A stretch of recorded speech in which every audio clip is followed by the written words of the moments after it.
અને આ બધું ભટક ભટક કરાવડાય કરે સમજ ને. કારણ કે એને બાફવાનો છે. શું કરવાનું છે? હા બાપા શુદ્ધિકરણ કરવાની છે. આ છાસ્યું હોનું હોય તેને ચોખ્ખું કરવું શું કરવું પડે? શુદ્ધિ કરવી ભઠ્ઠી પર ચડાવવું પડે. ભઠ્ઠી કેવી? આ ભઠ્ઠી પર ચડાયેલા લોકો છે આપકા. એ બાપ બાપ બાપ ઉકાળ ઉકાળ કર્યા કરે. ઉકાળે એટલે એવું શુદ્ધિ કાં છે મળતી? ઉકાળે તોય શુદ્ધિ નથી થતી. તોય ના થાય. પછી શી થાય છે? કેટલા અવતાર થી આવું કર્યા કરે છે. આ તો જ્ઞાની પુરુષ ની પાસે આવ્યો એટલે જ્ઞાની પુરુષ નામાં 14 લોક નો નાથ બેઠેલો હોય. કે 14 લોકનો નામ. 14 લોક નો નાથ, આખા બ્રહ્માંડ નો માલિક. પછી તો શું બાકી રે? કાંઈ નહીં. એટલે તમારે અહીંયા આગળ લાભ થાય. નહીં તો આ લાભ હોય નહીં ને.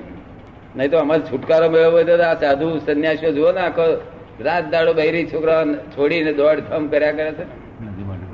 તોય કશું પામતા નથી. તોય કકડાટ ન કકડાટ શિષ્ય ને બેને વળતા જ હોય. શિષ્ય ને બેને જોમેલી જ હોય આખો દાડો. જયારે આપડે મળીએ ત્યારે આપડે મહારાજ ને આપડે કઈ મહારાજ કેમ આ શું છે? કે પેલો નથી સારો, આ શિષ્ય એટલો બધો ખરાબ મળ્યો છે. એટલે આપડે જોડે આપડે જાણી ના રહ્યું શિષ્ય ખરાબ છે. આપડે શિષ્ય ને પૂછવું કેમ ભાઈ આ શું હતું? આ ગુરુ મહારાજ રાશિ મળ્યા છે, એવા ખરાબ મળ્યા છે. કે કોની વાત સાચી એમાં? બે ખોટા. બે શુક્રવારે વેચી દેવા છે. આ ગુજરીમાં વેચી દેવા છે. આવો માલ છે બધો, કચરો માલ, રબીશ મટીરિયલ. એમનો દોષ નથી બિચારાનો. તો કારણ કે કાળ એવો આવ્યો છે, તે કાળ ને લઈને ગુંચાયું છે બધું. તો તે જ્ઞાની પુરુષ પાકે. કાળ એવો આવે કે તમારે જ્યાં કાયમ પ્રકાશ હોય, બધું જ જાણતા હોય, કશું બાકી જ ના હોય જાણવાનું. સમજ પડે ને?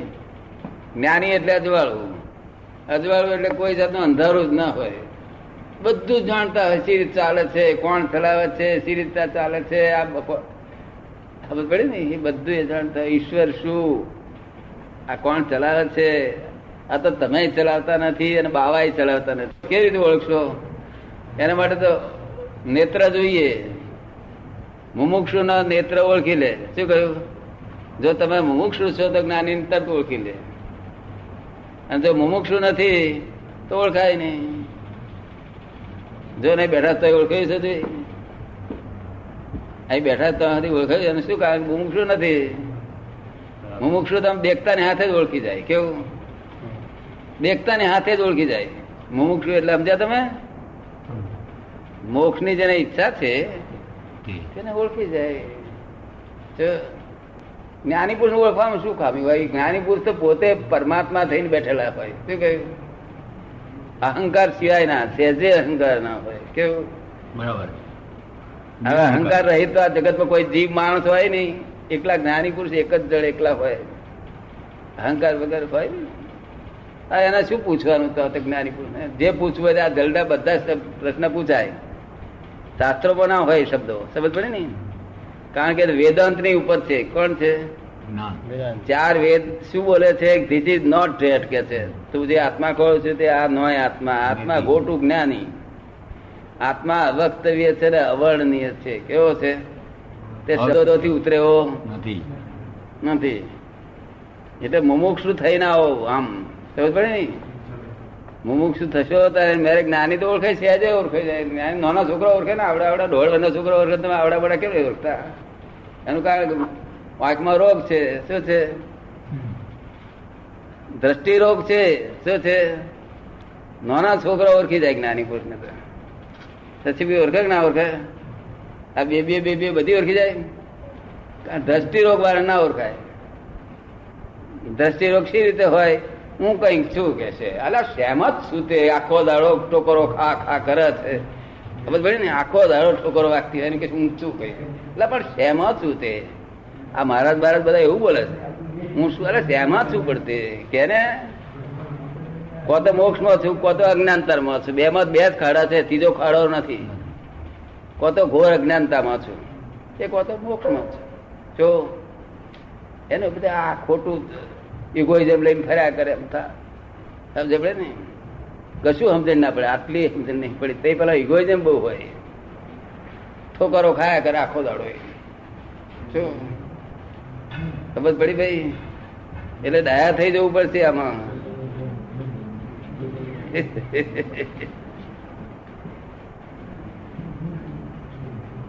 જ્ઞાની પુરુષ ને તો દોઢ વર્ષનું છોકરું ઓળખી જાય, કારણ કે નિર્દોષ છોકરા. અને આ મોટી ઉંમરના તો કોક જ ના ઓળખે. એનું શું કારણ કે ભાઈ દ્રષ્ટિ રોગ થયેલો હોય. કેવો રોગ થયેલો હોય? દ્રષ્ટિમાં રોગ થયેલો હોય. ઓળખાતા બહુ વાર લાગે. સીધું ઓળખાય. પોતાનો રોગ કોણ કાઢે? શું નામ તમારું? જતીન. જતીન. મારો બાવો છે. જતીન એમના દીકરા છે. હા, શું નામ? જતીન. જતીન. હા, જતીન નામ છે. તે ખરેખર જતીન છો? તે કોણ છો? જે તમે શું કે છે? બરોબર. એ તમે જ કહો તો એ તમે જ કહો કે છે. એ તમે જ કહો કે છે. હું કહું છું. ના, તમે કોણ છે તે તમે જાણો, હું જાણું. હું નથી જાણતો. તારે એમાં શું કહે? હું નથી જાણતો કે છે. જતીન તો એટલું જ જાણે છે. મય તો જ્ઞાની પુરુષ દેખાડ્યા પછી દેખાય, નહીં તો મય તો બધા સ્ત્રીઓ દેખાય. આમ મોકે મેં છોકરાઓ સ્ત્રીઓ દેખાય મેરી દો. તે જ વાત છે. શું? કોઈના ટેકાની તો જરૂર પડે જ. એટલે કોઈના ટેકાની તો જરૂર પડે એમ. હે? એટલે કોઈના ટેકાની જરૂર પડે. ના ના, એ તો ગુરુ કૃપા કરવાની હોય જરૂર. ત્યારે અંતર્મુખ થઈ જવાય. કૃપા સિવાય અંતર્મુખ કેમ કરીને થાય? નહીં થવાય. નહીં તો ભાઈ હા લોકોને કારખાના દેખાય ને મોટી મોટી એ બધું દેખાય. ભાઈ કૃષ્ણ ભગવાન શું દેખાય? મોરલી વાળા. એટલે મુઆ નોય માયા છે. એ તો નોય કૃષ્ણ ભગવાન તારી પાસે આવે છે રીતે છે. એ કૃપા અરે મને એક્ઝેક્ટ રૂબુ શું દેખાય છે? મોરલી હાથમાં માયા થાય. નોય. એ કૃપા ક્યારે થાય? હે? એ કૃપા ક્યારે થાય? કૃપા તો જ્ઞાની પુરુષના દર્શન કરે, વિનય કરે, એમની આજ્ઞામાં રહે ત્યારે કૃપા થાય. એમને એમ તો કૃપા થતી છે. એમને કઈ હમાવરિયા થવાથી કૃપા થાય? જ્ઞાની પુરુષ નો વાંધો નથી, પણ હમાનું કેટલું બધું નુકસાન થાય.